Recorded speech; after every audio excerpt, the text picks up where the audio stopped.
Hey, what's up, y'all? This is Rodney, and I'm back. And I want to go ahead and talk about Jeff Bezos. Jeff Bezos is out here asking the people to take upon a whole bridge so he can get his little boat through. When I tell you, it's the money. It's the money for me, and it's the nerve. It's the nerve to ask somebody, hey, I need you to take apart that bridge so I can get my boat through. Girl, what? How you even ask somebody something like that? What even make you think that you can ask somebody something like that? Oh, I know, when you're the richest man in the world, I can pay you. The money ain't the problem. That right there is stopping me from getting my boat through. So let me go ahead and throw you these little couple of dollars so I can get my boat where it needs to be.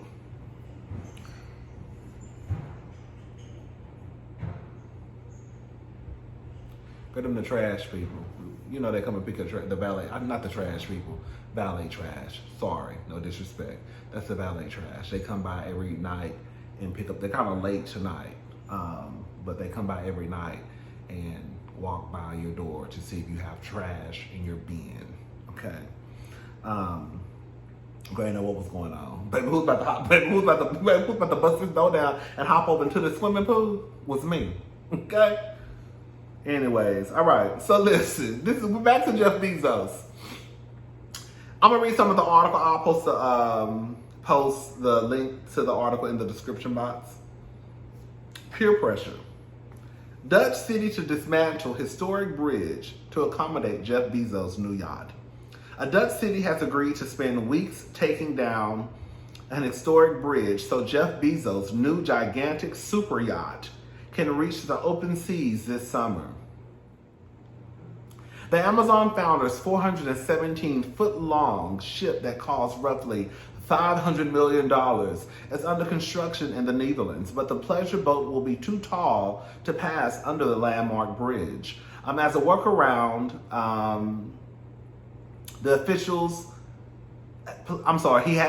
he has pledged to reimburse the city for expenses. Taking apart and reassembling the middle section is expected to take more than 2 weeks. From an economic perspective and maintaining employment, the municipality considers this a very important project. Employment is important, but there are limits to what we can and may do to our heritage. Tom Wiesenlink of the Rotterdam Historical Society reportedly said. Another local leader said bowing to Bezos was a bridge too far, and he issued a stern rebuke to some of Amazon's reported business practices.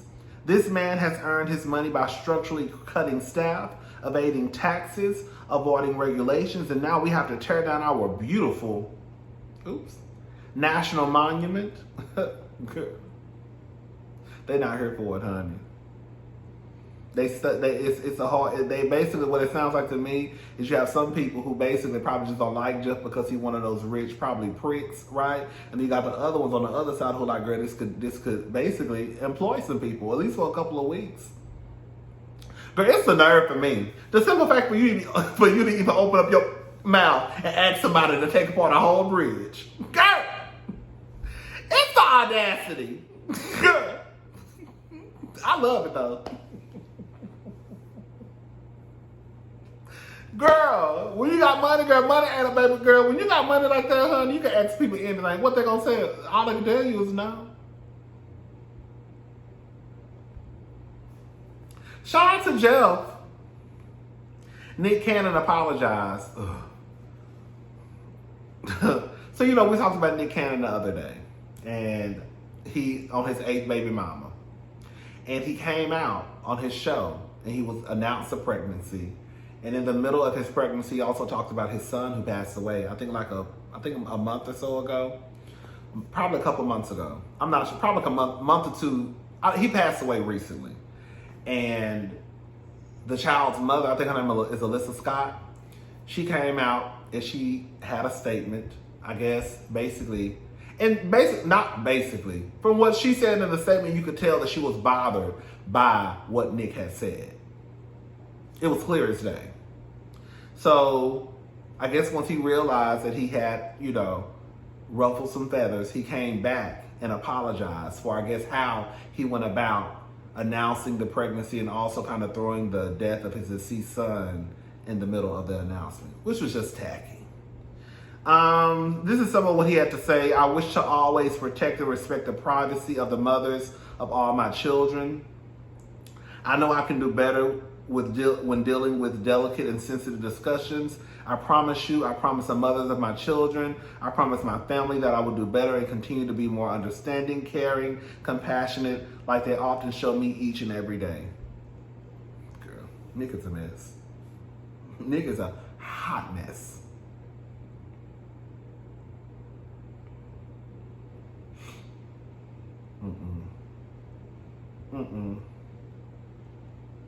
This is an old story, and it's been sitting on my iPad for a minute, but I still want to talk about it. Because this is actually a kiki for me, okay?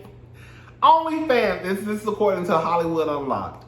OnlyFans creator with 2 vaginas says she uses one for work and one for personal use. I said, bitch, I know that's right.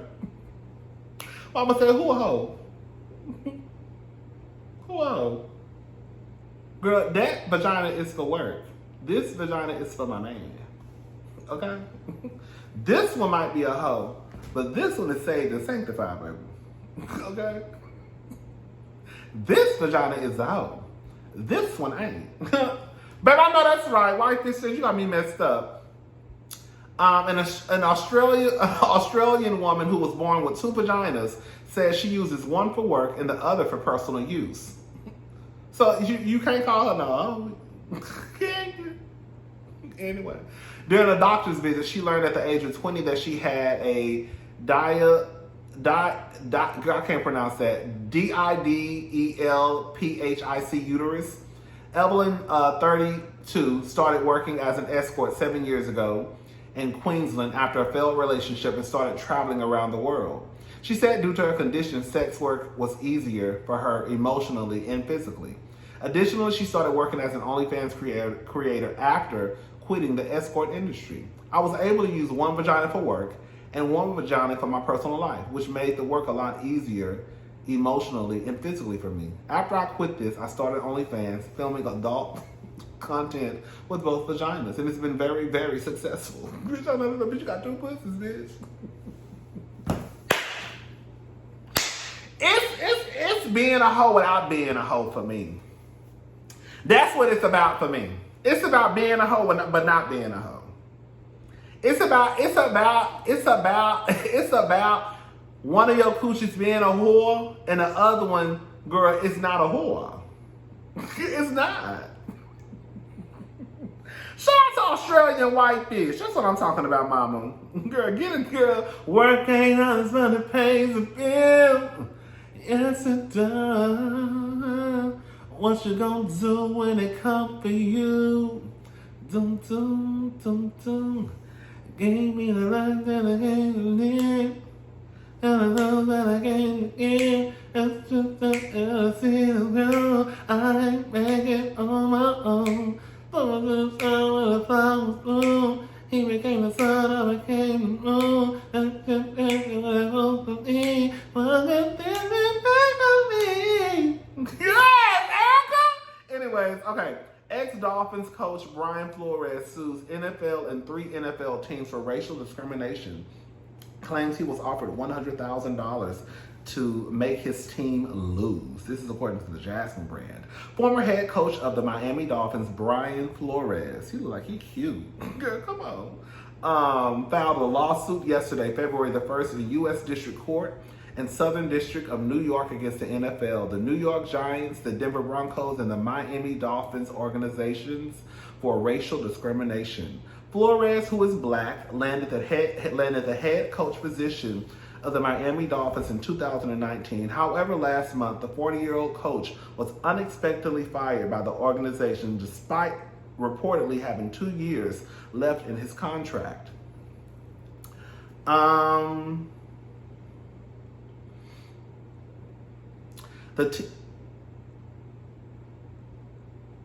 I missed that part, sorry. I'm gonna have to put the link in the description box. The team owner, Stephen Ross, offered to pay him $100,000 for every game he threw in hopes of blowing the season so the Dolphins could secure a better draft pick position. However, Flores claims that when he refused Ross, then led to a campaign to treat him with disdain and held out someone who was non-compliant and difficult to work with. The suit adds that following his exit from the Miami Dolphins, Flores was subject to fake head coach interviews with the Giants so the organization could discriminate falsely to lead commissioner Roger Goodell and the public at large that it was in compliance with the Rooney Rule. The Rooney Rule, which was instituted by the NFL in 2003, requires every team to interview at least 2 external minority candidates for open head coaching positions. Flores claims that 3 days before he was interviewed with the Giants, he was mistakenly informed by the head coach of the New England Patriots, Bill Belichick, that the organization had already decided to hire Brian Daboll. According to the lawsuit, Belichick sent a